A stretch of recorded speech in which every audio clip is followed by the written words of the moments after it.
Dear students, आज के high impact video में हम बात करने वाले हैं आईयूपीएसी नेमिंग ऑफ एल्केन्स, जिसमें कॉम्प्लेक्स सब्स्टिट्यूएंट्स है, यानी सब्स्टिट्यूएंट के अंदर जब सब्स्टिट्यूएंट होता है, लोकेंट के अंदर जब लोकेंट होता है, तो उनका नाम किस तरीके से लिखा जाता है। तो इसके लिए भाई पिछला वीडियो जरूर देख लेना। सबसे पहले जो बेसिक्स आईयूपीएसी नेमिंग एल्केन्स के होते हैं वो आपको जरूर आना चाहिए। पूरी प्लेलिस्ट हमने चैनल पर डाल दी है और इसमें बहुत सारे केमिस्ट्री के अमेजिंग वीडियोज आपके लिए हम लाते जा रहे हैं। ठीक है, तो भाई सीधा पॉइंट पे आ जाते हैं। यहाँ पे जैसे कि हमारे सामने ये एग्जाम्पल दिया हुआ है, इस एग्जाम्पल में आप ध्यान से देखिए, ये तो हो गई हमारी पेरेंट चेन। अब इस पेरेंट चेन में इफ यू ऑब्जर्व केयरफुली तो आप यहाँ पे देख सकते हो कि ये जो आपको दिखाई दे रहा है, ये हमारे पास क्या है, ये हमारे पास है लोकेंट। अब लोकेंट पे भी लोकेंट है, तो अब इसका नाम कैसे लिखेंगे? तो इसके नाम लिखने के दो तरीके हैं, दोनों ही आईयूपीएसी में वैलिड है। Both the methods are valid. पहला मेथड क्या है? पहला मेथड ये है कि डायरेक्टली जुड़े हुए एटम को नंबर 1 दें, फिर आगे जाएं, इधर भी जा सकते हैं, दोनों तरफ जा सकते हैं। हम उस तरफ जाएंगे जहां नंबर ऑफ कार्बन ज्यादा होंगे। यहाँ दोनों तरफ ही नंबर ऑफ कार्बन सेम है, इसीलिए 1 2 यहाँ पे हो गया। अब 1 पे देखिए आप सभी, ये CH3 जो है ये लोकेंट का भी लोकेंट है, इसको हम सब लोकेंट बोल सकते हैं। तो इसका नाम जो आएगा वो क्या आएगा? इसका नाम आएगा 1 मिथाइल इथाइल। यहाँ से देखिए 1 पे मिथाइल क्यों बोला? क्योंकि 1 पे आप देख ही रहे हो है ही मिथाइल, और यहाँ पे इथेन की बजाय इथाइल क्यों बोला? क्योंकि ये खुद भी लोकेंट है, तो इसलिए 1 मिथाइल इथेन कहना तो गलत हो जाएगा। अब ये जो 1 मिथाइल इथाइल है, ये कौन से नंबर पे लाई कर रहा है? तो आप नंबरिंग करोगे तो आप सभी जानते हो नंबर हमें छोटा देना होता है, लोवेस्ट लोकेंट रूल जो है वो हमें फॉलो करना होता है। तो इस तरह से नंबरिंग हम राइट साइड से करेंगे। और यहाँ पे टोटल नंबर ऑफ कार्बन आप देख सकते हैं 9 आ रहे हैं, तो लास्ट में नोनेन आएगा, इसमें तो कोई शक वाली बात नहीं है ना। तो यहाँ पे 4th कार्बन के अंदर 4th पोजीशन पे क्या लगा है? 1 मिथाइल इथाइल लगा है, बस। अब इसी को बोलने का एक और तरीका होता है जिसको बोलते हैं isopropyl. It is known as isopropyl. अब बात आ जाती है कि भाई ये आइसो क्या है, तो इस सब के बारे में मैं अलग से बताऊंगा आप सभी को। सबसे पहले इनका जो एक मेथडोलॉजी है सिस्टमैटिक, वो मैं आपको बता रहा हूं। अब जैसे मान लेते हैं कि ये हमारी पेरेंट चेन है, ये जो डॉट डॉट डॉट दिखाई दे रहा है, ये पीसी मतलब पेरेंट चेन है। इस पेरेंट चेन से ये कॉम्प्लेक्स सब्स्टिट्यूएंट जुड़ा हुआ है। अब इसका नाम देना है तो कैसे इसका नाम देंगे? इसका नाम देने के लिए ये भाई नंबर 1 पे आएगा, ये नंबर 2 पे आएगा, नीचे भी जा सकते हैं। और ये दो हमारे हैं एसएल का मतलब सब लोकेंट। तो इसका नाम जो आएगा वो क्या आएगा? 1,1 डाइमिथाइल इथाइल। 1,1 2 मिथाइल है और उसके बाद 2 कार्बन है, तो क्या आएगा? इथाइल। अगला देखते हैं, अगला आप खुद से भी ट्राई कर सकते हो। ये पेरेंट चेन है, इस पेरेंट चेन से ये जो लोकेंट है, कॉम्प्लेक्स लोकेंट जुड़ा हुआ है, इसका नंबर 1 आएगा। ऊपर की तरफ जाएंगे ना, क्योंकि ऊपर कार्बन ज्यादा है, और यहाँ पे आप देख सकते हो कि ये पर्टिकुलर लोकेंट लगा हुआ है, तो इसका जो नाम आएगा ये आएगा 1 मिथाइल और उसके अलावा प्रोपाइल। तो इसका नाम है 1 मिथाइल प्रोपाइल। स्पेलिंग भैया ठीक कर लेना। तो इस तरीके से हम इनका नाम ले सकते हैं, बस। फिर कोई भी सवाल आप इजीली कर सकते हैं। अब यहीं पे इनका जो एक और तरीका है जो आईयूपीएसी में वैलिड है, आईयूपीएसी का मेथड तो आपको बता ही दिया, जिसमें 1 मिथाइल इथाइल या 2 मिथाइल प्रोपाइल, जिस भी तरीके से इनको लिखते हैं, that method we have already covered. अब बात आ जाती है कॉमनली क्या हमें यूज करना है। जैसे आइसो हम कब यूज कर सकते हैं, या नियो हम कब यूज कर सकते हैं, टर्शरी हम कब यूज कर सकते हैं, क्योंकि कॉमन डाउट इसी में आता है कि आइसो कब, नियो कब, and that is also equally valid. IUPAC naming में उसको भी यूज किया जा सकता है जब पूरा नाम लिख रहे हैं हम लोग। मैं बताता हूं कैसे।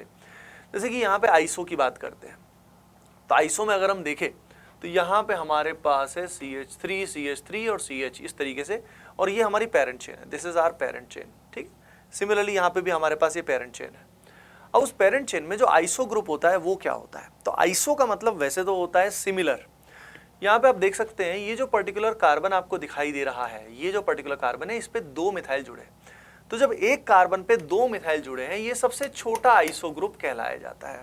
तो आइसो याद रखिए, आइसो में क्या होता है? CH के ऊपर 2 मिथाइल लगे हैं, ये सबसे छोटा आइसो ग्रुप है। अब आइसो में जब कार्बन 3 है तो इसको मैं क्या बोलूंगा? आइसोप्रोपाइल। तो प्रोपाइल किस कारण आया? Because total carbon are 3। Iso refers to this particular type of arrangement जिसमें एक कार्बन पे 2 मिथाइल आ जाएं, है ना। अब बात आती है आइसोब्यूटाइल में क्या होगा। तो आइसोब्यूटाइल में क्या होगा मैं आप सभी को बता देता हूं, जैसे with the help of an example, जिसमें आपको और क्लैरिटी आ जाएगी। आइसोब्यूटाइल, यहाँ पे तो खैर एग्जांपल आ गया। जैसे कि ये हमारे पास पेरेंट चेन है, और इस पेरेंट चेन में ध्यान से देखिए, ये हमारे पास आइसोप्रोपाइल है, जिसके अंदर एक कार्बन के ऊपर 2 मिथाइल ग्रुप है और टोटल कार्बन 3 है, तो इसको बोलेंगे आइसोप्रोपाइल। अब यहीं पे अगर आइसोब्यूटाइल करना है तो वहां पे क्या डिफरेंस आएगा? वहां पे ये डिफरेंस आ जाएगा कि आइसो ग्रुप यहां पे भी प्रेजेंट है लेकिन इनके बीच में एक कार्बन एटम एक्स्ट्रा आ गया, तो इसको बोलेंगे आइसोब्यूटाइल। तो आपको नॉर्मली दो ही आइसो ग्रुप मिलेंगे, या तो आपको आइसोप्रोपाइल मिलेगा या आपको आइसोब्यूटाइल मिलेगा। ठीक है, अब यहां पे अगर हम बात करते हैं आइसो के बाद, the next one is, iso के बाद जो नेक्स्ट होता है वो होता है सेकेंडरी। सेकेंडरी के अंदर क्या होता है? तो सेकेंडरी में मैं आप सभी को बता देता हूं कि सेकेंडरी का एक ही एग्जांपल होता है जिसको बोलते हैं सेकेंडरी ब्यूटाइल, या शॉर्ट में इसको सेक ब्यूटाइल भी बोल सकते हैं। अब आईपीएससी का नॉर्मल तरीका जो है उससे इसका नाम लिखेंगे तो वो तो बहुत सिंपल है, ये पेरेंट चेन है, इससे जुड़ा हुआ नंबर 1 आएगा, 2 आएगा, 3 आएगा और इसका नाम आएगा 1 पे मिथाइल एंड उसके बाद इसका नाम है प्रोपाइल। 1 मिथाइल प्रोपाइल है इसका आईपीएससी के हिसाब से। लेकिन जैसे मैंने बोला कि इसका अगर हम दूसरा तरीका यूज करते हैं, कॉमन तरीका, that is also fine with it, तो इसका जो नाम है वो सेकेंडरी ब्यूटाइल है। देखिए ब्यूटाइल तो ऑब्वियस है क्योंकि जब कॉमन तरीके से लिखते हैं तो इसके अंदर टोटल कार्बन्स को चेक करते हैं, इसमें पेरेंट चेन का मतलब नहीं है। टोटल कार्बन 4 है तो ब्यूटाइल तो आएगा।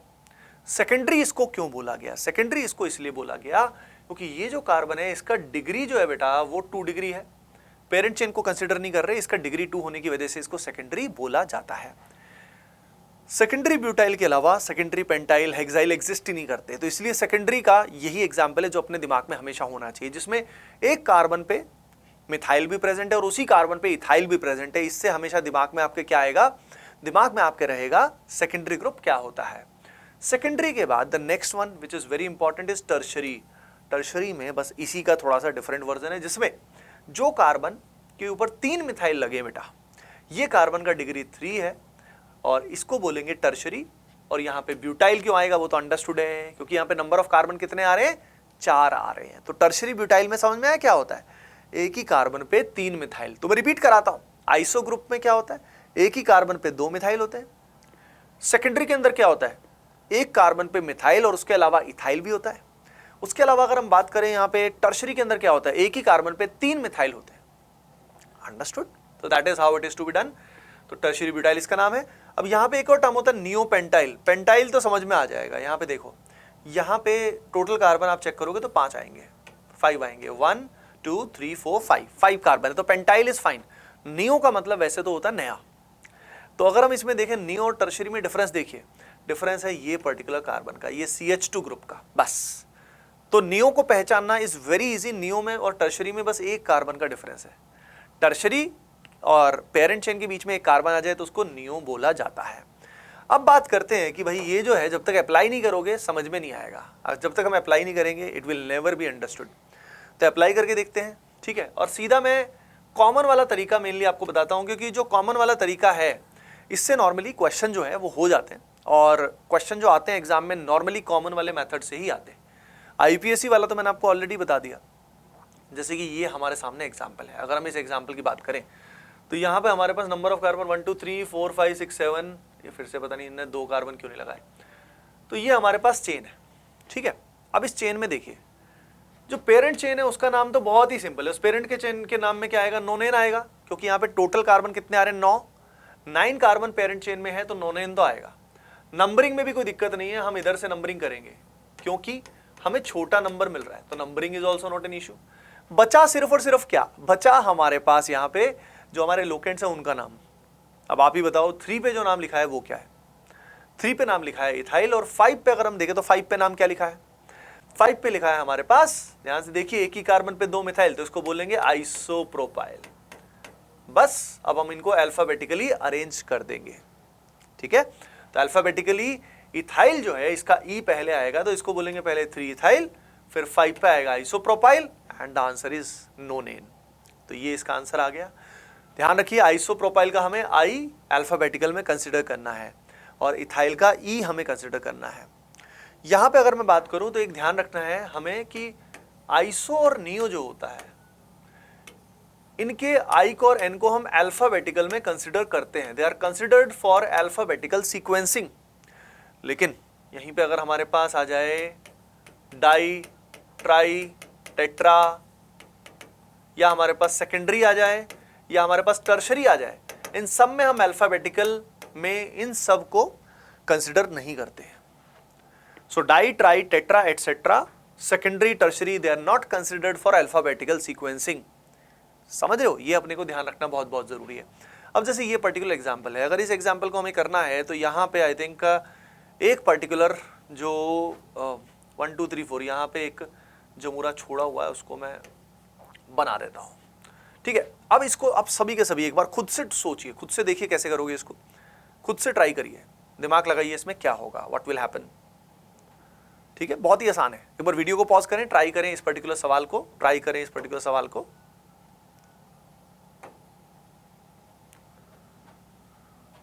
ट्राई करें सभी इस सवाल को, एवरीबडी ट्राई दिस क्वेश्चन।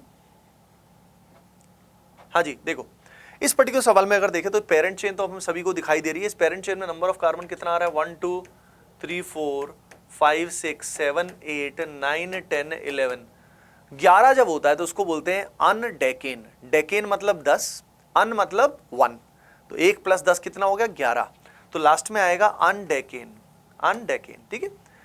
ये ध्यान रखिए, ये कॉमन नेम नहीं है, ये भी आईयूपीएसी नेम जो हम बात कर रहे हैं, ये भी आईयूपीएसी नेम है, लेकिन इसमें जो कॉमन नेम्स हैं जैसे कि आइसो, टर्शरी, इनका यूज किया गया है, तो ये भी आईयूपीएसी में एक्सेप्टेड है। Both are equally good. हाँ, अगर एक ही ऑप्शन चुनना है तब जो प्योर आईयूपीएसी है दैट इज बेटर, अगर एक ही ऑप्शन हमें चुनना है। तो यहाँ पे इसका नाम याद आया देख के, एक ही कार्बन पे बेटा 3 मिथाइल लगे, तो इसका नाम क्या होगा, याद करो, टर्शरी, टर्शरी ब्यूटाइल। टर्शरी में कोई और एग्जाम्पल होते ही नहीं है। तो जो बच्चे घबराते हैं, नियो, देखो नियो का एक ही एग्जाम्पल है, नियो पेंटाइल, नियो एक ही हो गया। टर्शरी का भी एक ही एग्जाम्पल है, टर्शरी ब्यूटाइल, हो गया खत्म। सेकेंडरी का भी एक ही एग्जाम्पल है, सेकेंडरी ब्यूटाइल, हो गया काम खत्म। आइसो के 2 एग्जाम्पल है, आइसो प्रोपाइल और आइसो ब्यूटाइल, बस। तो हमें लगता है कि शायद कहीं पे भी आइसो घूम फिर के आ जाएगा, या कहीं पे भी टर्शरी, कहीं पे भी नहीं आएगा, डोंट वरी। ये जो बताए गए ना जितने इतने ही आते हैं, तो टेंशन खत्म कर लो कि बस इनको दिमाग में रखो। एक कार्बन पे 3 मिथाइल है तो ये, एक कार्बन पे 2 मिथाइल है तो ये, अगर ये दिमाग में रहेगा क्योंकि ये याद रखने वाला है तो काम अपना हो जाएगा। चलो अब मैं आपको एक होमवर्क देता हूँ, let me give you N homework. और ये जो पर्टिकुलर होमवर्क है देखते हैं कितने बच्चे सही करते हैं। Let me see how many of you would be doing this correctly, ठीक है। तो यहाँ पे अगर हमारे सामने आ जाए कुछ ऐसा, और यहाँ पे हमारे सामने आ जाए कुछ ऐसा, ठीक है, इतना सही है, ज़्यादा डिफिकल्ट मैंने नहीं दिया है। देखते कौन कौन बच्चा इसको बिल्कुल सही करेगा, ये आपका क्वेश्चन है। और जो भी बच्चा इसका सही जवाब देगा उसको कितने रुपए मिलेंगे, रुपए नहीं मिलेंगे उसको, उसका कमेंट जो है वो हम पिन करेंगे, ठीक है बेटा। तो ये आपका होमवर्क है।